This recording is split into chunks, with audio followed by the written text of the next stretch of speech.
So we're looking at graphing parabolas. We have these new pieces to the parabolas. We have this thing called the focus, and we have this other thing called the directrix. Those are the things we haven't worked with before. We're also going to see that we have sideways parabolas compared to our vertical parabolas that we had before.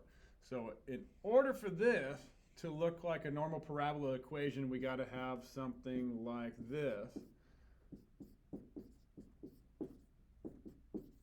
All right, and right now our equation does not look like that, so we have to rearrange some things first.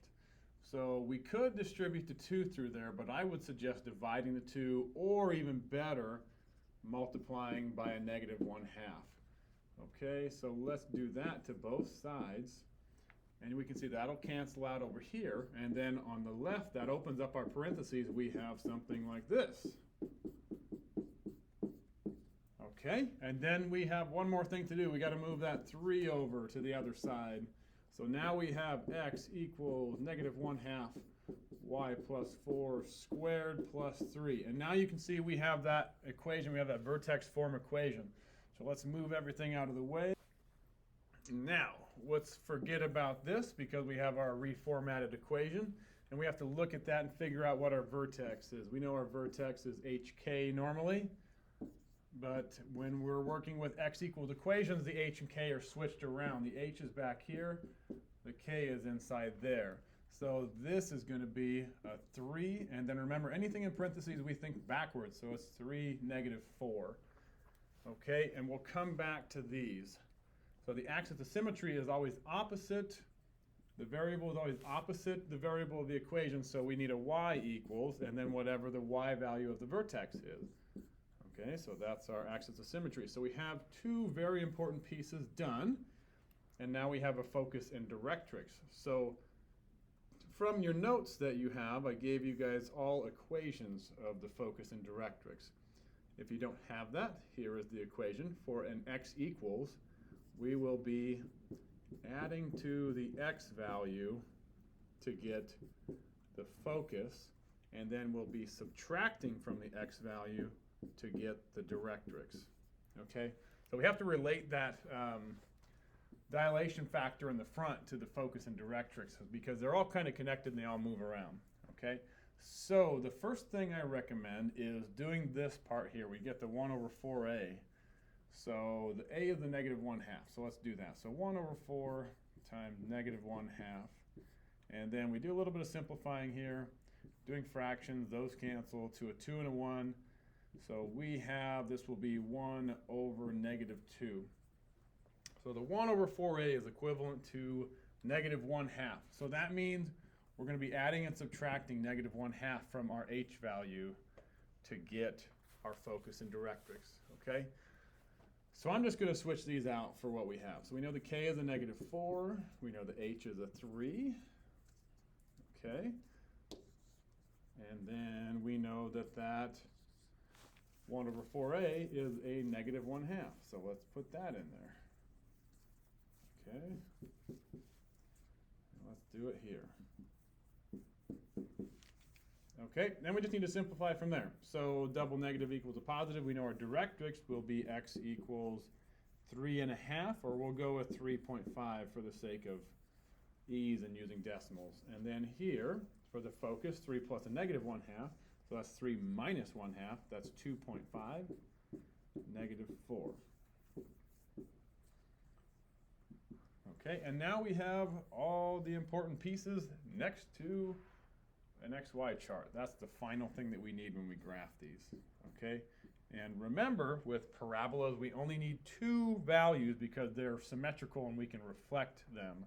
So this is a y equals for the axis of symmetry. That's what we pick close to. We look at this because it tells me I need to plug into the y values, and I need to pick values close to negative 4. So I will pick a negative 3 and a negative 2. Those are the best 2 values. And then we go back to our original equation and plug them in. So plugging in a negative 3 here. So negative 3 plus 4 squared plus 3. So in here we have a 1. Squared is still a 1. Times the negative 1/2 is a negative 1/2 plus 3. We get a 2.5 for that first value. Now let's do our second value over here. So plugging in a negative 2. Get rid of that. So negative 1/2, negative 2 plus 4 squared plus 3.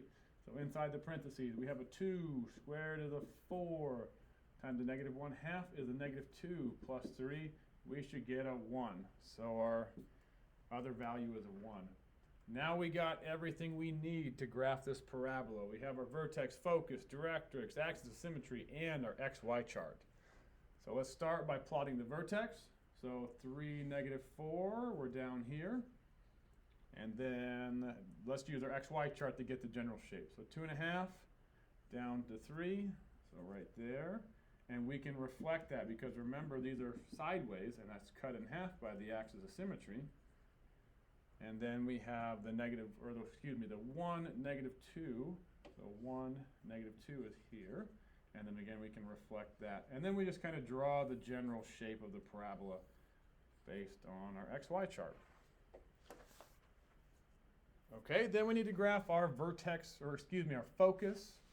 And we need the axis of symmetry.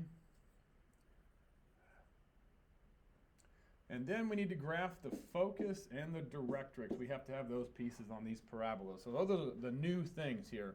So the focus is always inside the parabola. It's kind of the interior of the parabola, somewhere in here. And then the directrix is always a line behind the parabola, okay? So let's graph this one first. We go over to 2.5, down to negative 4, and we are right here. Okay, and then let's graph our directrix. So that's the line behind, and that's at x equals 3.5.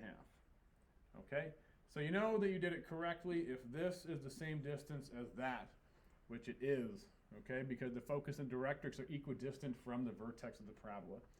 Okay, so hopefully that helps graphing a parabola. This is a sideways parabola here, and it's going to the left.